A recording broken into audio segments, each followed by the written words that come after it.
Chapter 18. The Commissary, the Viscount, and the Persian. The first words of the Commissary of Police on entering the manager's office were to ask after the missing prima donna. "Is Christine Daae here?" "Christine Daae here?" echoed Richard. "No, why?" As for Moncharming, he had not the strength left to utter a word. Richard repeated for the commissary and the compact crowd which had followed him into the office observed an impressive silence. "Why do you ask if Christine Daae is here, Monsieur le Commissionaire?" Because she has to be found," declared the Commissary of Police solemnly. "What do you mean she has to be found? Has she disappeared?" "In the middle of the performance!" "In the middle of the performance? This is extraordinary!" Isn't it? And what is quite as extraordinary is that you should first learn it from me." "Yes," said Richard, taking his head in his hands and muttering, "What is this new business? Oh, it's enough to make a man send in his resignation." And he pulled a few hairs out of his mustache without even knowing it. Without even knowing what he was doing. So she disappeared in the middle of the performance?" he repeated. "Yes, she was carried off in the prison act at the moment when she was invoking the aid of the angels. But I doubt if she was carried off by an angel." "And I am sure that she was." Everybody looked around. A young man, pale and trembling with excitement, repeated, "I am sure of it." "Sure of what?" asked Minfroid. "That Christine Daae was carried off by an angel, Monsieur le Commissaire, and I can tell you his name." "Ah, Monsieur le Vicomte Giuliani. So you maintain that Christine Daae was carried off by an angel. An angel of the opera, no doubt?" "Yes, monsieur, by the angel of the opera. And I will tell you where he lives when we are alone." "You are right, monsieur." The Commissary of Police, inviting Raoul to take a chair, cleared the room of all the rest excepting the managers. Then Raoul spoke. Monsieur le Commissaire, the angel is called Eric. He lives in the opera house, and he is the angel of music."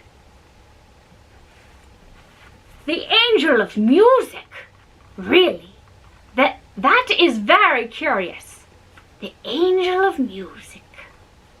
And turning to the managers, Monsieur Minfroid asked, "Have you an angel of music on the premises, gentlemen?" Richard and Moncharming shook their heads without even speaking. "Oh," said the Viscount, "those gentlemen have heard of the opera ghost.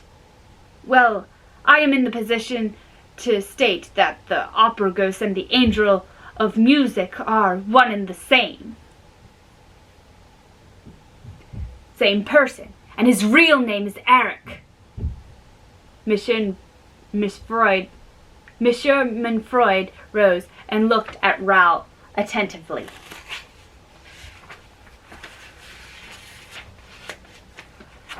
"I beg your pardon, monsieur, but is it your intention to make fun of the law?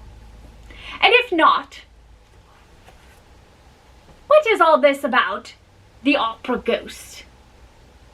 "I say that these gentlemen have heard of him.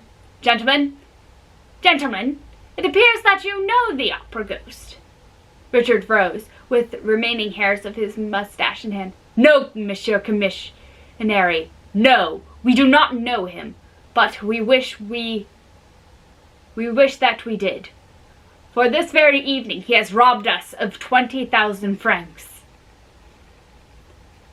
And Richard turned a terrible look on Moncharming, which seemed to say, "Give me back my 20,000 francs or I'll tell the whole story."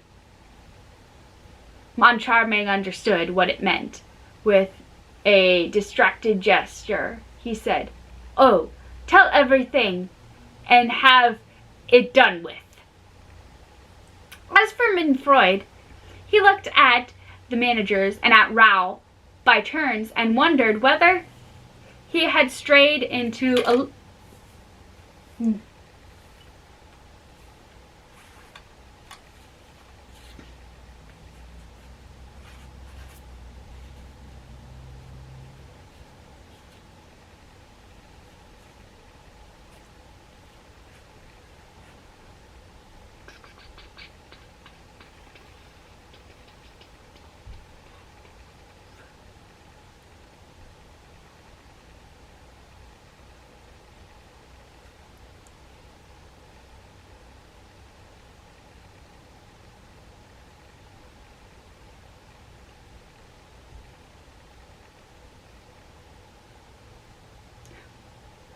whether he had strayed into a lunatic asylum. He passed his hands through his hair. "A ghost," he said. "Who on the same evening carries off an opera singer and steals 20,000 francs is a ghost, who must have his hands very full. If you don't mind, we will take the questions in order. The singer first, the 20,000 francs after. Come, Monsieur Giuliani, let us try to talk seriously. You believe that Mademoiselle Christine Daae has been carried off by an individual called Eric. Do you know this person? Have you seen him?" "Yes." "Where?" "In a churchyard." Monsieur Minfreud gave a start, began to scrutinize Raoul again, and said, "Of course, that's where ghosts usually hang out." "And what were you doing in that churchyard, monsieur?" said Raoul. "I can quite understand how absurd my replies must seem to you, but I beg you to believe that I am in full possession of my faculties. Excuse me. The safety of the person dearest to me in the world is at stake. I should like to convince you in a few words, for time is pressing and every minute is valuable. Unfortunately, if I do not tell you the strangest story that ever was from the beginning, you will not believe me. I will tell you all I know about the opera ghost. Monsieur Commissionary, alas, I do not know much." "Never mind, go on," exclaimed Richard and Moncharming, suddenly greatly interested. Unfortunately, their hopes of learning some detail that could put them on the track of their hoaxer, they were soon compelled to accept the fact that Monsieur Raoul Giuliani had completely lost his head. All that story of Perros, Garrick's, death's heads, and enchanted violins could only have taken birth in the disordered brain of a youth mad with love. It was evident also that Mr. Commissionary Minfreud shared their view, and the magistrate would certainly have cut short the incoherent narrative if circumstances had not taken it upon themselves to interrupt it. The door opened and a man entered, curiously dressed in an enormous frock coat and a tall hat, and once shabby and shiny. At once shabby and shiny, that came down to his ears. He went up to the commissionary and spoke to him in a whisper. It was doubtless a detective come to deliver an important communication. During this conversation, Monsieur Mainfroid did not take his eyes off Raoul. At last, addressing him, he said, "Monsieur, we have talked enough about the ghost. We will now talk about yourself a little. If you have no objection, you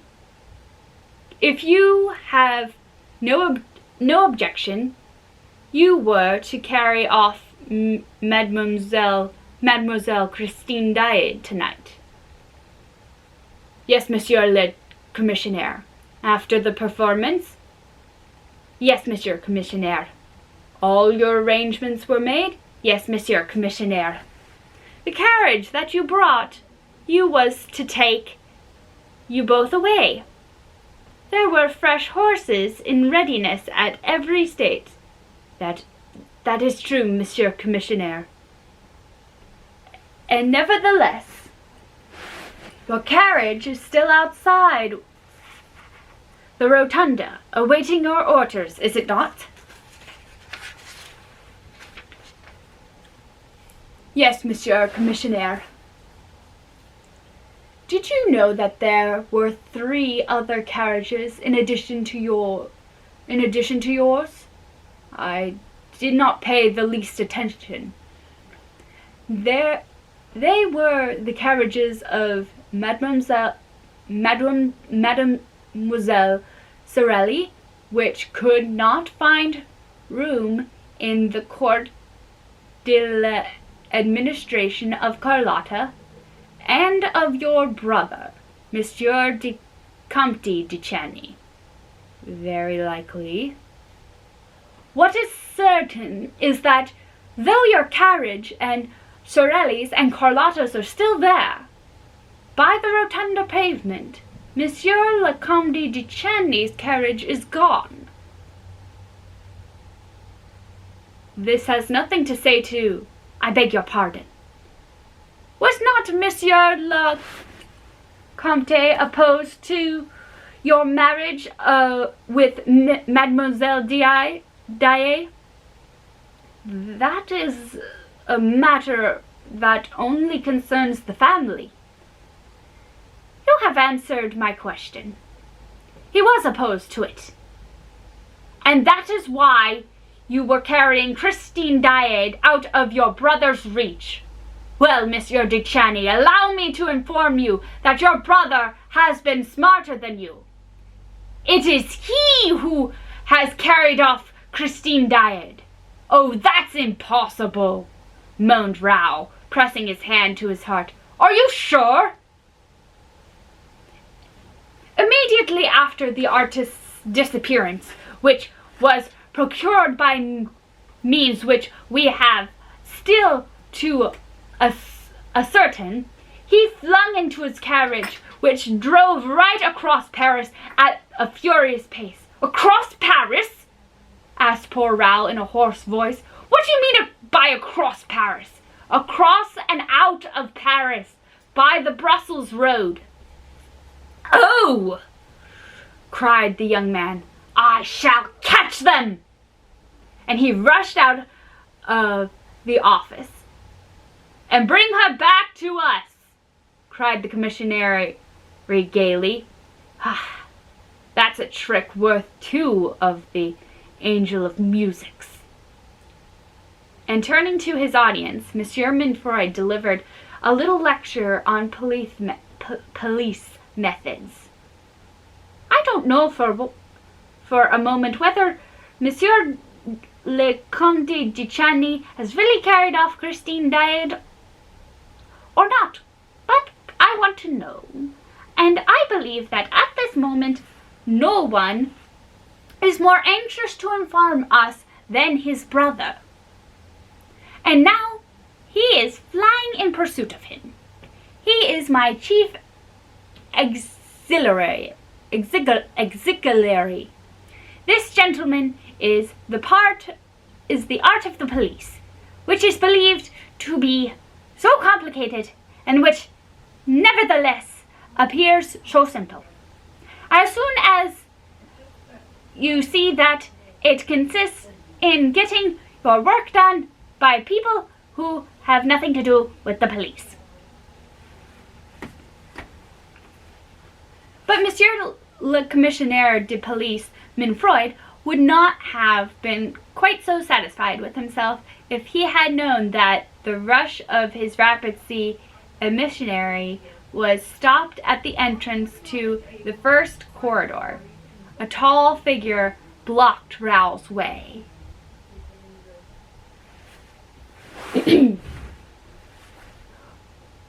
"Where are you going so fast, Monsieur de Chagny?" asked a voice.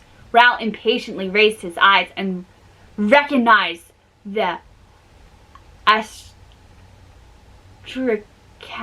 cap of an hour ago. He stopped. "It's you!" he cried in a feverish voice. "You who know Eric's secrets and don't want to speak of them. Who are you?" "You know who I am. I am the Persian."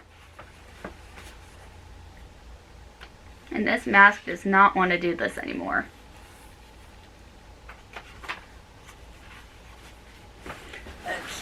Okay. We gotta work gravity on our side. Here we go. Chapter 19. The Viscount and the Persian.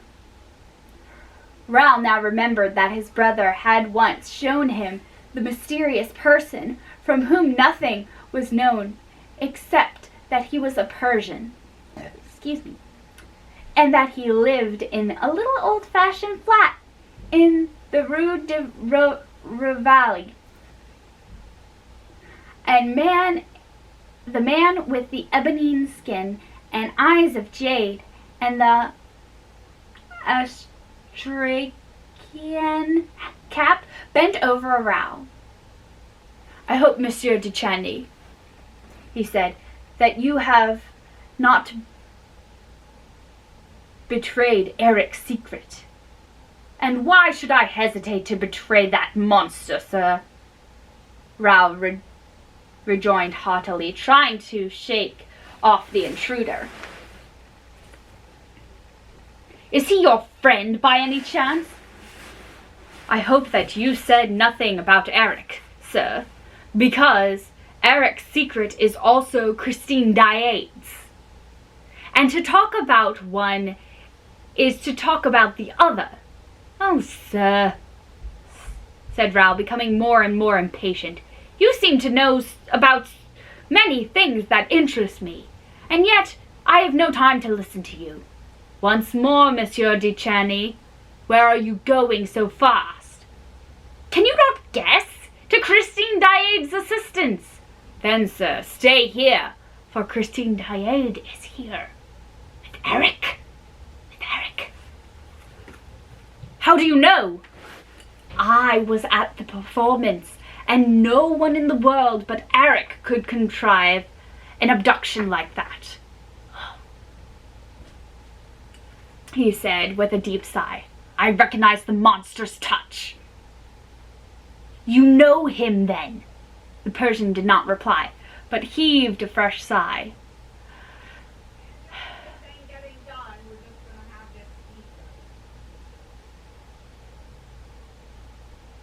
"Sir," said Raoul, "I do not know what your intentions are, but can you do anything to help me? I mean, to help Christine Daae?" "I think so, Monsieur de Chagny, and that is why I spoke to you." "What can you do?" "Try to take you to her, and to him. If you can do me that service, sir, my life is yours. One word more. The commissary of police tells me that Christine Daae has been carried off by my brother, Count Philippe." "Oh, Monsieur de Chagny, don't believe a word of it." "It's not possible, is it?" I don't know if it is possible or not, but there are ways and ways of carrying people off. And Monsieur le Comte Philippe has never, as far as I know, have anything to do with witchcraft. Your arguments are convincing me, sir. And I am a fool. Oh, let us make haste. I place myself entirely in your hands. How should I not believe you when you are the only one to believe me? When you are the only one not to smile when Eric's name is mentioned. The young man impetuously seized the Persian's hands. They were ice cold. Silence, said the Persian, stopping and listening to the distant sounds of the theater.